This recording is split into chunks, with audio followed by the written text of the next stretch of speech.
Problem కొంత సొమ్మును 2 బ్యాంకుల్లో 14% 11%లతో పెట్టుబడి పెట్టిన వచ్చిన వడ్డీ 2726 రూపీస్ అయినా మొత్తం ఎంత? ఈ క్వశ్చన్లో వడ్డీ రేట్ ఇచ్చాడు కాబట్టి టైం ఇవ్వలేదు కాబట్టి మనం వడ్డీ రేట్ని యాడ్ చేసుకుంటే వడ్డీ రేట్ 25% వస్తుంది. ఆ 25% ఆల్రెడీ మనకి ఇచ్చాడు ప్రాబ్లంలోనే. మనకు కావాల్సిన టోటల్ 100% కాబట్టి 100%కి క్యాలిక్యులేట్ చేసి సరిపోతుంది. ఆల్రెడీ మనకు 25% తెలుసు కాబట్టి 25%ని 4 టైమ్స్ చెప్తే 100% వచ్చింది. అలాగే అక్కడ వచ్చిన వడ్డీని కూడా 4 రెట్లు చేస్తాం, అంటే 4తో మల్టిప్లై చేస్తాం. అప్పుడు మనకి 10,904 రూపీస్ వస్తుంది. వృత్త వైశాల్యం 145 సెంటీమీటర్స్. వైశాల్యం డబుల్ అయిన రేడియస్ ఎన్ని రెట్లు మారును? √2 టైమ్స్ పెరుగుతుంది రేడియస్. నెక్స్ట్ ప్రాబ్లం చూద్దాం.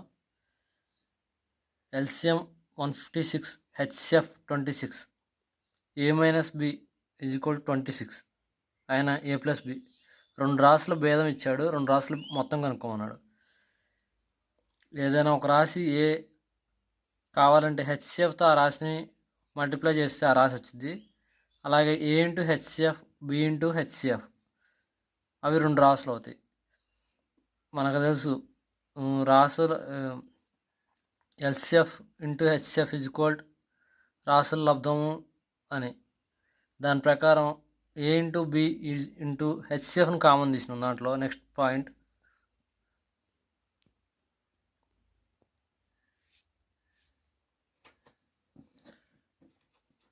హెచ్సిఎఫ్ కామన్ తీసి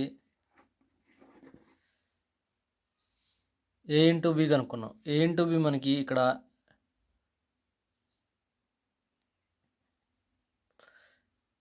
మనకి a ఇంటూ b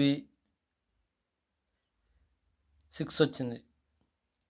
అంటే ఇక్కడ మనం a ఇంటూ b 6 ఎన్ని విధాలుగా రాసుకోవచ్చు చూసుకుందాం. ఇక్కడ 1 ఇంటూ 6, 2 ఇంటూ 3, 6 ఇంటూ 1,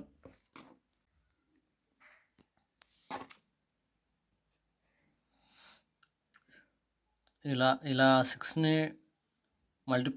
మల్టిప్లై చేసే విధంగా రాసుకున్న తర్వాత మనకు వీలుగా ఉన్నదాన్ని తీసుకొని 3 - 2 1 పార్ట్ ఆల్రెడీ మనకు 1 పార్ట్ 26 అక్కడ ఆల్రెడీ ఇచ్చాడు. a - b 26 అని ఇచ్చాడు ప్రాబ్లంలో. ఈ టోటల్ a+b మెజర్ కనుక్కుంటే వచ్చింది. ఎలా చేసినా వచ్చింది మనకి. 1 6 తీసుకుని వచ్చింది, 3 2 తీసుకుని వచ్చింది. 3 2 సింపుల్గా అనిపించింది, అందుకే నేను 3 2 తీసుకున్నా. అందుకే a+b వాల్యూ 130. నెక్స్ట్ ప్రాబ్లం చూద్దాం.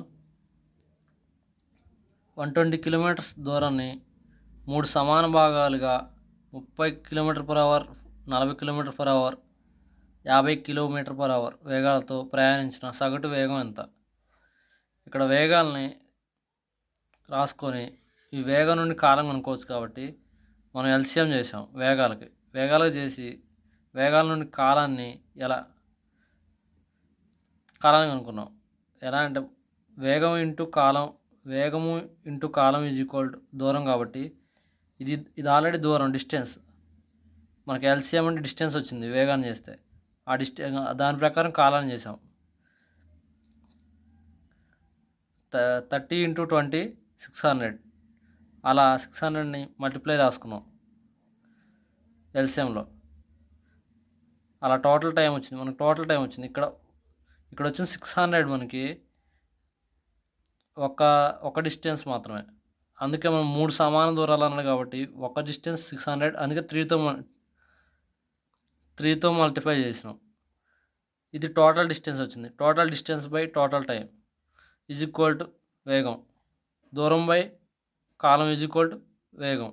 యావరేజ్ 38 వచ్చింది. Thank you friends.